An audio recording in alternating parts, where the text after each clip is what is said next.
तो आज की क्लास का जो कॉन्सेप्ट है उसको हम बोल रहे हैं पाइथन। अब पाइथन के अंदर अगर आपको इस लैंग्वेज को समझना है तो इस लैंग्वेज को समझने के लिए सबसे पहले आपको एक शब्द को समझना पड़ेगा, that is called the print. अब ये प्रिंट शब्द क्यों समझना जरूरी है? क्योंकि बेसिकली प्रिंट एक फाइनल स्टेटस दिखाता है। अब लोग कहते हैं कि सर इसे आउटपुट बोलते हैं, यानी फाइनल रिजल्ट दिखाने वाला चीज, ठीक है, जो कि एक फाइनल रिजल्ट आपको शो करेगा। अब सवाल ये उठता है कि मैं प्रिंट को पहले क्यों सीखूं, जबकि आपको पता है कि जब हम प्रोग्रामिंग शुरू करते हैं तो हम इनपुट से शुरू करते हैं, ठीक है, और इनपुट से शुरू करके हम आउटपुट पर जाते हैं। तो जब तक आप इनपुट नहीं करोगे तो आप आउटपुट कैसे देख सकते हो? ठीक है, तो आप ये सोच रहे होगे कि मैं पहले आउटपुट क्यों सिखा रहा हूं। देखिए क्या है कि अभी आउटपुट सिखाना इसलिए जरूरी है क्योंकि हर एक इनपुट के लिए आपको आउटपुट देखना बहुत इंपॉर्टेंट होगा। यानी जब भी आप कोई इनपुट देंगे, लेट सपोज मान लीजिए आपने ए नाम का एक इनपुट दिया और आप इसका एक आउटपुट देखना चाहते हैं, या ये भी हो सकता है कि आपने ए नाम का एक इनपुट दिया, उसके अंदर 10 वैल्यू डाल दी, तो अब ये जो इनपुट है ए, ये आप देखना चाहते हैं, तो देखने के लिए आपको आउटपुट समझना जरूरी है। अब ये आउटपुट आपको कौन दिखा सकता है? ये आउटपुट आपको प्रिंट दिखा सकता है। समझ गए? इसीलिए हमें पाइथन में सबसे पहले प्रिंट सीखना जरूरी है। अब ऐसा मैं क्यों बोल रहा हूं, इसके लिए मैं आपको एक छोटा सा एग्जांपल दे देता हूं। मान लीजिए आप एक कैलकुलेटर चलाते हैं, तो आप ये जानते हैं कि जब आप कैलकुलेटर चलाते हैं तो आप उसमें कोई ना कोई इनपुट देते हैं। जैसे आपने 2 + 2 एक इनपुट दिया और वो आपको रिजल्ट देता है 4। तो जो 4 रिजल्ट वो आपको देता है वो कहां देता है? वो आपको कैलकुलेटर का जो आपके पास इंटरफेस है, यानी कि कह सकते हैं कि जो उसका ऐप है उस पर वो आपको रिजल्ट देता है, ठीक है। अब क्योंकि आपके पास कैलकुलेटर है, कोई ऐप है, इसलिए आप आउटपुट उसी के ऊपर देख सकते हैं। तो इसके लिए आपको प्रिंट की जरूरत नहीं पड़ती। समझ गए मेरी बात? यानी क्योंकि कैलकुलेटर ऐप आपके पास अवेलेबल है ना, इसीलिए आपको प्रिंट की जरूरत उस समय नहीं पड़ती जब आपके पास इनपुट देखने के लिए या इनपुट को शो करने के लिए कोई ऐप, कोई वेबसाइट या कुछ भी ऐसा आपके पास अवेलेबल हो जिसपे आप आउटपुट देख सकें और रिजल्ट को चेक कर सकें, ठीक है। लेकिन जब भी कोई प्रोग्रामिंग लैंग्वेज लिखता है तो वो जब भी एक इनपुट करता है तो वो ये चेक करना चाहता है कि उसका इनपुट सही आ रहा है या नहीं आ रहा। इस बात को कंफर्म करने के लिए वो क्या करता है? प्रिंट का इस्तेमाल करता है। समझ गए आप लोग? अब आप मेरी स्क्रीन पर चेक करिए, यहां पर आप लोग ये प्रोग्राम देख रहे हैं। अब इस प्रोग्राम के अंदर मैं आपको साफ साफ समझा देता हूं कि ऐसा क्यों हो रहा है। ये आपको एक इनपुट यहां पर मिल रहा है, ठीक है। अब ये इनपुट आप लोगों को एक आउटपुट डिस्प्ले कर रहा है। ये देखिए, जब ये इनपुट रन कर रहा है तो ये आपको एक आउटपुट डिस्प्ले कर रहा है, ठीक है ना। जैसे ही आपने इनपुट को रन किया, इसमें कोई भी कमांड रन हुई, लेट सपोज ये वाली रन हुई, ये वाली रन हुई या ये वाली रन हुई, तो जो भी कमांड इसके अंदर रन हुई उसको आउटपुट दिखाना था। और आउटपुट दिखाने के लिए आपने क्या इस्तेमाल किया? हर एक प्लेस पर आप चेक करिएगा, मैंने प्रिंट का इस्तेमाल किया है। क्यों? क्योंकि अभी आपके पास आउटपुट देखने के लिए कोई GUI अवेलेबल नहीं है। GUI का क्या मतलब है? बेसिकली GUI का मतलब है आपके पास कोई ऐसा इंटरफेस अवेलेबल नहीं है जिस पर आप अपना ये आउटपुट देख सके। जैसे कि कैलकुलेटर के केस में आपके पास क्या होता है? कैलकुलेटर होता है। वेबसाइट के केस में आपके पास कोई ना कोई वेबसाइट होती है। वैसे ही आपके पास इस समय कुछ भी अवेलेबल नहीं है, तो भाई क्या हो रहा है? जब आपके पास कुछ भी अवेलेबल नहीं है तो उस केस में आप आउटपुट देखने के लिए क्या इस्तेमाल करते हैं? You are using the print statement. समझ गए आप लोग?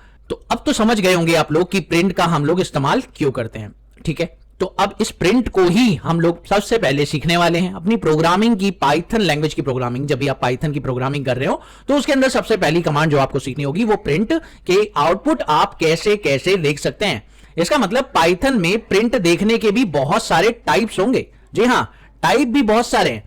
आपको बहुत सारे टाइप मैं सिखाने वाला हूं कि प्रिंट कैसे कैसे किस किस प्रकार से देखा जा सकता है पाइथन के अंदर, और आप लोगों को हर एक इनपुट जब आप करेंगे तो उसका किस किस तरह का टाइप आपको शो करना है और वो कैसे शो होगा, ये आपको प्रैक्टिकली यहां पर समझना है, ठीक है। तो चलिए, पाइथन को शुरू करने से पहले आप लोगों को यह पता होना चाहिए जो हम कोड्स लिखने वाले हैं वो सारे कोड्स हम लोग पाइचार्म पे लिखने वाले हैं। अब अगर आपके पास पाइचार्म सॉफ्टवेयर नहीं है तो आप लोग गूगल पर जाकर इसे डाउनलोड कर सकते हैं। इसके बहुत सारे ट्यूटोरियल्स आपको मिल जाएंगे।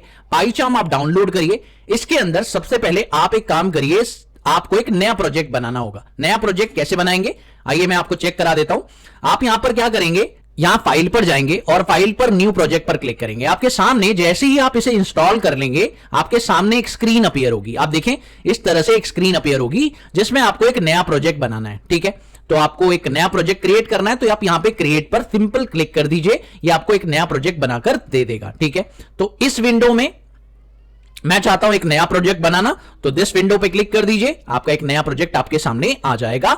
वो लोकेशन कौन सी है? बाय डिफॉल्ट ये लोकेशन सी यूजर आपके ड्राइव की ले लेता है, बट आप चाहें तो कोई और लोकेशन भी इसे असाइन कर सकते हैं जहां पर आप काम करना पसंद करते हैं। ठीक है, तो अभी फिलहाल के लिए मैं क्या कर रहा हूं, इसको ये लोकेशन दे रहा हूं और अब मैं आपको इसे समझाने की कोशिश करता हूं कि भाई कैसे आप प्रिंट को अलग अलग तरीके से देख सकते हैं। तो लेट्स सी, सबसे पहले आपको अपनी पहली फाइल बनानी है, तो आप इस प्रोजेक्ट वाली फाइल पर राइट क्लिक प्रेस करिए, न्यू पे जाइए और पाइथन की फर्स्ट फाइल आप बनाने वाले हैं, तो आप पाइथन फाइल पे क्लिक करिए और क्लिक करने के बाद आपको यहां पे लिखना है अपनी फाइल का नाम। जैसे मेरी फाइल है प्रिंट, तो मैं प्रिंट फाइल बनाने वाला हूं, पाइथन फाइल है तो .py भी आप लिख सकते हैं, आपकी मर्जी है। अगर आप नहीं लिखते तो चल जाएगा, क्यों? क्योंकि एक्चुअली में आपने जब फाइल क्रिएट की थी तो क्रिएट करते समय आपने पाइथन ही सिलेक्ट किया है, तो ये प्रिंट लिख देंगे तो भी ये बन जाएगा, और अगर print.py लिख देंगे तो भी ये बन जाएगा, कोई दिक्कत नहीं है। एंटर प्रेस करिए, आप देखिए अपने आप ही आप चेक कर सकते हैं कि अपने आप ही यहां पर क्या लिखा आ रहा है, print.py, तो आपको कोई दिक्कत नहीं हो रही, print.py यहां पर लिखा आ रहा है। चलिए बात करते हैं, अब प्रोग्रामिंग शुरू करनी है, तो लेट्स सी इस पार्ट को हम लोग थोड़ा सा राइट साइड में कर देते हैं क्योंकि इस पार्ट की जरूरत अभी आपको नहीं है और अब हमें प्रिंट को सीखना है। तो चलिए देखते हैं प्रिंट के कौन कौन से तरीके, कौन कौन से मेथड हैं जिससे आप प्रिंट यानी आउटपुट देख सकते हैं। तो लेट्स सबसे पहले एक सिंपल प्रिंट स्टेटमेंट कैसे यूज होती है, तो सिंपल प्रिंट स्टेटमेंट आप कैसे इस्तेमाल करते हैं एक बार ये चेक करते हैं। तो इसके लिए आप लोगों को क्या लिखना होगा, प्रिंट एक फंक्शन है, याद रखिएगा। तो अगर आपने कभी भी एक्सेल यूज किया हो तो उसके अंदर आपको मैक्स नाम का फंक्शन मिलता है, मिन नाम का फंक्शन मिलता है, ऐसे ही आपको बहुत सारे ऐसे फंक्शंस मिलते हैं, जैसे वी लुकअप मिलता है। ओके, तो ये सारे फंक्शंस आपको एक्सेल में दिखाई देते हैं। जब आप एक्सेल में ये फंक्शंस लिखते हैं तो इनके आगे ब्रैकेट लग जाता है और ब्रैकेट लगने के बाद इसमें कुछ आपको सिंटेक्स दिखाई देता है, यानी ये आपको बताता है कि इस फंक्शन में आपको क्या क्या चीजें लेनी चाहिए। ठीक है, तो ये मैं आपको डिटेल में बताऊंगा कि भाई आप लोगों को प्रिंट स्टेटमेंट यानी प्रिंट फंक्शन के अंदर कौन कौन सी चीजें अंदर लेनी होगी, क्योंकि अगर आपने ये समझ लिया कि इसके अंदर क्या क्या चीजें आने वाली हैं तो भाई आपके लिए ये प्रिंट स्टेटमेंट बिल्कुल खत्म हो जाएगा। आप आराम से प्रिंट स्टेटमेंट को यूज कर पाएंगे, चाहे आप किसी भी तरह का प्रिंट ले रहे हो आप इसे आराम से इस्तेमाल कर सकते हैं। ठीक है, तो लेट्स सी, सबसे पहले हम लोगों ने यहां पे प्रिंट स्टेटमेंट का एक सिंपल तरीका देखना है। लेट्स सपोज मैंने यहां पे प्रिंट लिखा, जैसे ही मैं प्रिंट लिख रहा हूं आप देखिए यहां पर आपको ब्रैकेट दिखाई दे रहा है और ब्रैकेट ये खुद लगा देता है। जब आप पाइचार्म यूज करते हैं तो ये ब्रैकेट खुद लगा देता है और इसके अंदर अगर आप सिंगल कोट में प्रिंट लिखें तो देखिए सिंगल कोट में आप हेलो लिख रहे हैं, हेलो, तो इसने क्या किया, हेलो लिखा।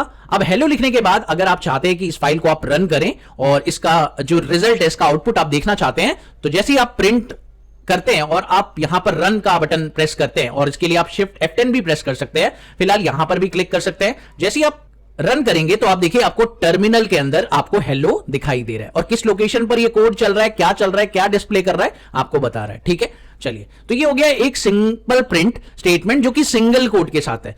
क्या ये पॉसिबल है कि हम डबल कोट के साथ भी प्रिंट स्टेटमेंट यूज कर सकते हैं? जी हां, डबल कोट के साथ भी हम लोग जो है प्रिंट स्टेटमेंट का इस्तेमाल कर सकते हैं। तो ये कैसे होगा, प्रिंट लिखिए, प्रिंट लिखने के बाद आप लोगों को क्या करना है, यहां पर डबल कोट लगाना है। डबल कोट कैसे लगेगा, सिंपल डबल कोट लगाइए और ये लीजिए डबल इन्वर्टेड कॉमा बोल सकते हैं और यहां लिख दीजिए अपना नाम या कुछ भी जो भी आप प्रिंट करना चाहते हैं वो लिख दीजिए। जैसे आपने प्रिंट लिखा इसको और जैसे ही आप इसे रन करेंगे शिफ्ट F10 के साथ तो आप देखें आपका वो नाम प्रिंट हो गया। क्लियर है? चलिए बात करते हैं प्रिंट के और तरीके जिससे आप जो है प्रिंट को और बेहतर बना सकते हैं। यानी आउटपुट देखने के दो तरीके तो आपको पता चल गए कि आपको सिंगल कोट्स में अपना आउटपुट लिखना है, दैट इज द पॉइंट। आपको डबल कोट में आउटपुट लिखना है तो डबल कोट में भी आपने आउटपुट लिख लिया। लेकिन प्रिंट का ये मेथड बेकार है, मैं आपको कहूंगा कि प्रिंट का ये वाला मेथड एक अच्छा मेथड नहीं है। तो गुड वे क्या है, how, what is the good way to print it, anything. अगर आप कुछ प्रिंट करना चाहते हैं तो इसका एक बेहतर तरीका अगर मैं आपको कहूं तो वो क्या हो सकता है। लेट्स सपोज मान लीजिए मैंने यहां पर एक वेरिएबल लिया ए। अब ये वेरिएबल क्या होता है इसके बारे में अभी घबराइए मत, मैं आपको धीरे धीरे सब समझा दूंगा। फिलहाल मान लीजिए मैंने ए नाम का एक वेरिएबल लिया और उसके अंदर मैंने लिख दिया अभिषेक। ठीक है, अब देखिए यहां पर मैंने ए नाम के वेरिएबल में एक वर्ड स्टोर कर दिया अपना नाम, that is called Abhishek. Clear? अब क्या करेंगे हम लोग, यहां पर प्रिंट कर रहे हैं और प्रिंट जब हमने किया तो यहां पर मैं डायरेक्ट ए लिखूंगा तो ये देखिए क्या प्रिंट दिखाएगा मुझे। अगर मैं डायरेक्ट ए लिखता हूं प्रिंट करने के लिए तो आप देखिए मेरे को क्या दिखाता है, अभिषेक ही दिखा रहा है। लेकिन ये तरीका बेस्ट नहीं है, जैसा कि मैंने आपको बोला कि तरीका अच्छा नहीं है। तो आप क्या करें, इसको अच्छा बनाने के लिए आप अपनी स्टेटमेंट भी डाल सकते हैं प्रिंट के अंदर। Yes, your statement. तो अगर अपनी स्टेटमेंट के साथ आप प्रिंट करेंगे ना ए को तो बहुत बेहतर लगेगा और एक अच्छा प्रोग्रामर आपको कहा जाएगा। ठीक है, तो चलिए देखते हैं अगर आप अपनी स्टेटमेंट के साथ प्रिंट करना चाहते हैं तो कैसे करेंगे। यहां लिखिए क्या, आप एक इन्वर्टेड कॉमा में अपनी स्टेटमेंट या सिंगल कोट में अपनी स्टेटमेंट लिख दीजिए, माई नेम इज। अब माई नेम इज आपने सिंगल कोट में लिख दिया, उसके बाद आपने कॉमा लगाया और आपने बता दिया कि मेरा दूसरा, अब इसमें अंदर दो वेरिएबल हो गए। ध्यान से देखिएगा, प्रिंट के अंदर अब आपका एक वेरिएबल हो गया आपका टेक्स्ट, खुद का टेक्स्ट, और दूसरा वेरिएबल हो गया ए। समझ गए? तो इसका मतलब प्रिंट में एक बात तो समझ में आ गई कि जब आप प्रिंट करते हैं तो यहां पर आप लोगों को सबसे पहले एक टेक्स्ट डालने की फैसिलिटी मिल जाती है। समझ गए आप लोग? साथ में आप चाहें तो कोई वेरिएबल भी डाल सकते हैं। समझ गए आप लोग? यहां पर एक वेरिएबल भी डाल सकते हैं, यानी कोई वेरिएबल कोई ऊपर से डिफाइन हो रहा हो। अब वेरिएबल क्या है, बेसिकली कोई ऊपर से आउटपुट आ रहा हो आपका, वो आप डिफाइन कर सकते हैं, जैसे A B C X Y Z जो भी हो सकता है वो। तो मैंने कहा मैं खुद का टेक्स्ट, इसको मैं सेल्फ टेक्स्ट बोलता हूं, यानी आप खुद का टेक्स्ट भी लिख सकते हैं प्रिंट में, पर याद रखिएगा खुद का टेक्स्ट आपको लिखना है तो सिंगल कोट या डबल कोट में आप लिखिए, और वेरिएबल को आप डायरेक्टली लिख सकते हैं, लेकिन ये कॉमा जरूर लगाइएगा वरना प्रॉब्लम हो जाएगी। ठीक है, उसके अलावा कॉमा लगा के अभी इसमें और चीजें भी लिखी जा सकती हैं। चलिए एक एक करके अभी बताते हैं क्या क्या हो सकता है इसके अंदर। तो अगर अब आप देखें तो प्रिंट का ये गुड वे है या नहीं, चलिए देखते हैं। अब मैं इसे प्रिंट करता हूं तो लेट्स सी व्हाट हैपन। अगर मैं इसे प्रिंट करूंगा शिफ्ट F10 के साथ तो आप चेक करें, माय नेम इज अभिषेक अब आपका यहां पर आ रहा है। तो इसका मतलब ये एक अच्छा तरीका है, एक अच्छा वे है। क्लियर? समझ गए? तो आई थिंक आपको पता चल गया कि प्रिंट का एक अच्छा तरीका क्या हो सकता है। आई थिंक बिल्कुल। चलिए अब बात करते हैं प्रिंट के और यूज की। तो लेट्स सी, अगर मान लीजिए आप चाहते हैं कि आपका जो प्रिंट स्टेटमेंट है वो अलग अलग लाइन में हो जाए। कैसे? लेट्स सपोज मान लीजिए आपने एक प्रिंट स्टेटमेंट दिया divided in 2 line. How it is possible divided in 2 line? आप चाहते हैं कि आपकी एक प्रिंट स्टेटमेंट के 2 टुकड़े हो जाएं और वो 2 लाइन में हो जाएं। ठीक है, 2 लाइन में। ध्यान से समझिएगा कैसे होगा। लेट्स सपोज मैंने यहां पे एक प्रिंट लिखा और यहां पर मैंने लिख दिया let's suppose my name is, मैंने एक प्रिंट स्टेटमेंट दिया माय नेम इज अभिषेक, और अब मैं चाहता हूं कि इसके बाद जो भी वर्ड मैं लिखूं वो नेक्स्ट लाइन में शिफ्ट हो जाए। ठीक है, मैंने डॉट लगा दिया और मैं चाहता हूं कि यहां से वर्ड जो है नेक्स्ट लाइन में हो जाए। तो मैं यहां पर \n लगाऊंगा। \n is the meaning for next line. Okay, और अब मैं जो लिखूंगा वो नेक्स्ट लाइन में ही आएगा। I am learning Python. ठीक है, ये स्टेटमेंट अब मैंने दे दिया और अब जब मैं इसे प्रिंट करूंगा तो ये जो है 2 लाइन प्रिंट हो जाएगा। चेक करिए, अब मैं इसे रन करता हूं शिफ्ट F10 के साथ तो आप देखिए यहां पर माय नेम इज अभिषेक एक लाइन में आ गया और उसके बाद वाली जो स्टेटमेंट है वो नेक्स्ट लाइन में शिफ्ट हो गई। यानी /n से क्या होता है, आपकी ड्यूअल लाइन स्टेटमेंट बन जाती है, यानी एक प्रिंट स्टेटमेंट को आप 2 भी बना सकते हैं। चलिए बात करते हैं यहां पर एक और चीज, जो आपकी प्रिंट स्टेटमेंट है, आपके प्रिंट स्टेटमेंट में आप चाहते हैं सम गैप। ओके, प्रिंट स्टेटमेंट में वांट सम स्पेस। आप चाहते हैं कि आपकी फर्स्ट प्रिंट स्टेटमेंट जो आपने दी है और उसके बाद दूसरी जो प्रिंट स्टेटमेंट दी है उसमें कुछ गैप आप चाहते हैं। तो लेट्स सपोज ये हम लोगों ने यही ले लिया, इसी प्रिंट स्टेटमेंट को मैं कॉपी कर रहा हूं और यहां पर मैंने पेस्ट कर दिया है नेक्स्ट लाइन में, और जैसे ही मैंने इसे पेस्ट किया अब मैं चाहता हूं ये आपको नेक्स्ट लाइन में ना ले जाए और ये थोड़ा सा गैप दे दे। तो यहां पर आप लिख सकते हैं T। अब T का मतलब क्या होता है, टैब। समझ गए आप लोग? अब टैब से होगा क्या, एक बार चेक करते हैं, शिफ्ट F10 प्रेस करते हैं and now you will see that क्या हुआ, जो आपका माय नेम इज अभिषेक है उसके बाद एक गैप आपको शो हो रहा है। यहां चेक करिएगा, एक गैप आपको शो हो रहा है, this is the tab gap. Okay, clear? तो ये तरीका है जिससे आप प्रिंट को और बेहतरीन बना सकते हैं। समझ गए आप लोग? तो प्रिंट करने के ये तरीके आपको यूज करने चाहिए, that is the best way to make a print. अब मान लीजिए कई बार ऐसा भी होता है कि मैं प्रिंट कर रहा हूं और मुझे ऊपर से वेरिएबल लेना है, तो सर मुझे वेरिएबल कुछ इस प्रकार से लेना है, लेट्स सपोज मुझे एक नहीं 2 वेरिएबल लेने हैं। तो क्या एक प्रिंट स्टेटमेंट में 2 वेरिएबल आ सकते हैं? जैसे मैंने ऊपर अभी आपको दिखाया था कि एक वेरिएबल मैं ले पा रहा हूं, लेकिन अगर मान लीजिए मुझे यहां पर 2 वेरिएबल लेने हों तो क्या लिया जा सकता है? Let's suppose I want to print 2 variable at a one print statement, ध्यान से समझिएगा, वन प्रिंट स्टेटमेंट। आपको मल्टीपल प्रिंट स्टेटमेंट नहीं करनी, आपको वन प्रिंट स्टेटमेंट करनी है, जिसमें आपको क्या करना है भाई, सिंपल सी बात है, वन प्रिंट स्टेटमेंट में दो वेरिएबल डालने हैं। कैसे, चलिए देखते हैं। यहां पर मान लीजिए मैंने एक वेरिएबल डाला और उसके अंदर मान लीजिए मैंने लिख दिया अभिषेक, ठीक है, एक वेरिएबल ले लिया और उसके अंदर अभिषेक लिख दिया, और बी एक वेरिएबल लिख दिया, इसके अंदर मैंने डाल दिया लेट्स सपोज 28। Okay, clear. या मैं इसको सिंपल बनाने के लिए आप लोगों को यहां पे नेम नाम का वेरिएबल ले लेता हूं, और यहां पे और सिंपल बनाने के लिए आपको एज नाम का वेरिएबल ले लेता हूं। तो दो वेरिएबल मैंने यहां पे ले लिए। अब आपको क्या करना है, आपको एक प्रिंट स्टेटमेंट में ये दोनों दिखाने हैं। ये कैसे होगा, चलिए देखते हैं। तो यहां पर आप प्रिंट करेंगे और प्रिंट लिखने के बाद आपको एक लाइन में ही अगर दोनों प्रिंट स्टेटमेंट देने हैं तो आप लिखेंगे एफ। इसे एफ स्ट्रिंग बोलते हैं, ध्यान से समझिएगा, एफ स्ट्रिंग। अब एफ स्ट्रिंग में क्या होता है, बेसिकली आप एफ पहले लिख देते हैं और उसके बाद अपनी स्टेटमेंट लिखते हैं। तो यहां लिखेंगे माई नेम इज, अब अभिषेक आपको लिखने की जरूरत नहीं है, आपको यहां पे करली ब्रैकेट लगाना है और आपको नेम लिख देना है, ठीक है, ओके, क्लियर। उसके बाद आप डॉट लगाइए और उसके बाद आपको यहां पे क्या लिखना है, एंड यहां पे डॉट लगाने का नीड है तो लगा दीजिए। अब उसके बाद आप क्या लिखेंगे, एंड एज इज, अब एज इज देना है और यहां पर आप लिख दीजिए age, that's it, very simple concept. Okay, अब देखिए, अब जब प्रिंट करेंगे तो यहां पर आपको मेहनत नहीं करनी है, आपने दो प्रिंट स्टेटमेंट को एक बना लिया। लेट्स सी क्या होता है। ओ ग्रेट, चेक करिएगा, my name is Abhishek and age is 28, that's it, very good, है ना, समझ गए। तो प्रिंट स्टेटमेंट को एक कैसे बनाते हैं ये आप समझ गए। ओके, नाउ अगर मान लीजिए आप लोगों को दो प्रिंट स्टेटमेंट को एक बनाना हो तो आप क्या करेंगे, है ना, बहुत ही सिंपल सा कॉन्सेप्ट है। आप चाहते हैं कि दो प्रिंट स्टेटमेंट एक प्रिंट स्टेटमेंट बन जाए, तो ये कैसे हो सकता है। So how to make a two print statement at one, at single statement. आप सिंगल स्टेटमेंट में कैसे प्रिंट कर सकते हैं, यानी दो प्रिंट स्टेटमेंट है आपके पास और आपको से एक में प्रिंट करना है, तो आप कैसे करेंगे, सिंपल लिखेंगे प्रिंट, और आपको यहां पे मान लीजिए आपने लिखा माय नेम इज अभिषेक, मैंने यहां पे एक प्रिंट स्टेटमेंट दे दी। ओके, उसके बाद अब मैं चाहता हूं कि मेरी दूसरी प्रिंट स्टेटमेंट इसके साथ जुड़ जाए, और दूसरी प्रिंट स्टेटमेंट क्या है, मैंने यहां पे लिखा दूसरी प्रिंट स्टेटमेंट, यहां पर माय एंड एज इज 28। तो ये मेरी दूसरी प्रिंट स्टेटमेंट है जो मैंने यहां पर दे दी। अब मैं चाहता हूं कि ऊपर वाली प्रिंट स्टेटमेंट के साथ नीचे वाली प्रिंट स्टेटमेंट मर्ज हो जाए, तो आपको क्या करना है, यहां पे कॉमा लगाना है और यहां पे लिखना है एंड, और एंड लिखने के बाद इक्वल लगा दीजिए और उसके बाद डबल कोट लगा दीजिए। इससे क्या होगा, इससे वो स्टेटमेंट इसके साथ जुड़ जाएगी। चलिए देखते हैं कैसे, लेट्स सी। तो ये भी आपका एक मैजिक है, लेट्स सी। अब देखिए क्या हो रहा है, ओहो ग्रेट। अगर यहां पर आपको स्पेस नहीं दिख रहा तो थोड़ा सा स्पेस लगाना है, तो यहां पर एंड के बीच में स्पेस लगा दीजिए। जैसे ही स्पेस लगाएंगे, अब अगर आप प्रिंट करेंगे तो आप देखिए वेरी सिंपल है ना, my name is Abhishek and age is 28, या ग्रेट। तो यहां पर एंड नाम का भी ऑपरेटर आप यूज कर सकते हैं, क्लियर है, very simple. Okay, now very amazing things, अगर मान लीजिए आप यहां पर सेपरेटर का यूज करना चाहते हैं। अब ये सेपरेटर क्या होता है ये समझिएगा, separator in the print statement. अगर प्रिंट स्टेटमेंट में सेपरेटर का यूज करना आपको आता है तो बहुत कमाल की चीज हो जाएगी। कैसे, लेट्स सी।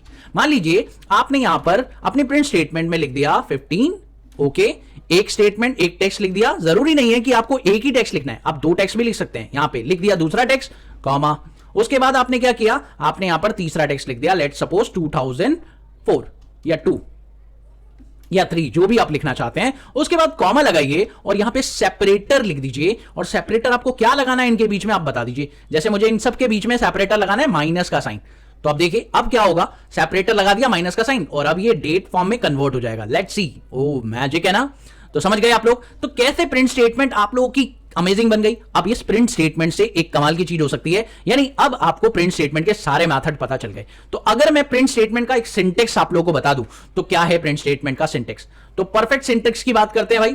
प्रिंट स्टेटमेंट का एक परफेक्ट सिंटेक्स क्या हो सकता है, लेट्स सी। अब मैं आपको बताने वाला हूं यहां पर प्रिंट स्टेटमेंट का एक परफेक्ट सिंटेक्स आपको समझना जरूरी है। यहां पर आपने प्रिंट स्टेटमेंट में देखा कि आप प्रिंट स्टेटमेंट जब भी लिखेंगे तो उस फंक्शन के अंदर क्या क्या सिंटेक्स होता है। इसका सिंटेक्स क्या होता है, सबसे बड़ा सवाल यही है। तो इसका सिंटेक्स होता है, इसमें टेक्स्ट 1 आता है, ठीक है, उसके बाद टेक्स्ट 2 भी आ सकता है, उसके बाद टेक्स्ट 3 भी आ सकता है, एंड सो ऑन। टेक्स्ट के तो लिमिट नहीं है भैया, टेक्स्ट कितने भी लगा लो, ठीक है। उसके बाद यहां पर कॉमा लगाओ और आपको इसके अंदर क्या क्या यूज करने की परमिशन है जी। आप इसके अंदर एक तो एंड सेपरेटर को यूज कर सकते हैं, एंड जो कि आप एंड में ही लगाते हैं, जो कि दो लाइनों को एक बना देता है, और आप एंड सेपरेटर को कुछ इस तरह से इस्तेमाल करते हैं। एक ये भी हो गया, बट ये जो है ये ऑप्शनल है जी, ध्यान रखिएगा।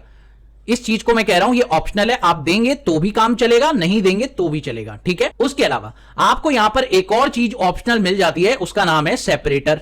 कि सेपरेटर भी आपकी मर्जी है, आपको देना है तो आप प्रिंट स्टेटमेंट में सारे टेक्स्ट को ज्वाइन करने के लिए सेपरेटर का भी इस्तेमाल कर सकते हैं। उसके अलावा इसके अंदर एक चीज और है जो कि आप देते हैं, और वो भी क्या है, आपकी ऑप्शनल है। वो क्या, वेरिएबल का नाम। यानी ऊपर से कोई फैक्टर आप लोगों का आ रहा है तो वो वेरिएबल का नाम भी आप इसके अंदर दे सकते हैं। That is the simple print statement function. और इस प्रिंट स्टेटमेंट फंक्शन में ये आपका पूरा का पूरा सिंटेक्स हो गया। समझ गए आप लोग? इस सिंटेक्स की मदद से आप प्रिंट स्टेटमेंट को पूरा कंप्लीट कर सकते हैं। और एक कमाल की चीज मैंने आपको बताई, यहां पर एफ स्ट्रिंग का इस्तेमाल अगर आप करते हैं तो आप करली ब्रैकेट का यूज करके बहुत सारे काम आराम से कर सकते हैं। और करली ब्रैकेट का यूज कैसे करना था मैंने आपको साफ साफ दिखा दिया, आप चेक कर सकते हैं। करली ब्रैकेट को आप इस तरह से यूज कर सकते हैं अपनी प्रिंट स्टेटमेंट में, नेम, एज, कुछ इस तरीके से आप यूज कर सकते हैं। साथ ही अगर आपको नेक्स्ट लाइन का प्रिंट स्टेटमेंट चाहिए तो आप /n लिखिए, और अगर आपको टैब चाहिए अपनी प्रिंट स्टेटमेंट में तो आप लोग /t लिख सकते हैं। समझ गए आप लोग? तो आई थिंक अब आपको प्रिंट स्टेटमेंट के बारे में पूरी क्लैरिटी मिल चुकी होगी, और प्रिंट स्टेटमेंट से रिलेटेड इस वीडियो में जितनी भी आप लोगों को पॉइंट सिखाए मैंने, आप लोगों को सब समझ में आ गए होंगे। अगर आपको ये वीडियो पसंद आई तो प्लीज इस वीडियो को लाइक करिएगा। नेक्स्ट वीडियो में हम और नए कॉन्सेप्ट की चर्चा करेंगे। मिलते हैं अगली वीडियो में एक और नए कॉन्सेप्ट के साथ। तब तक के लिए देखते रहिए द कोडर अभी।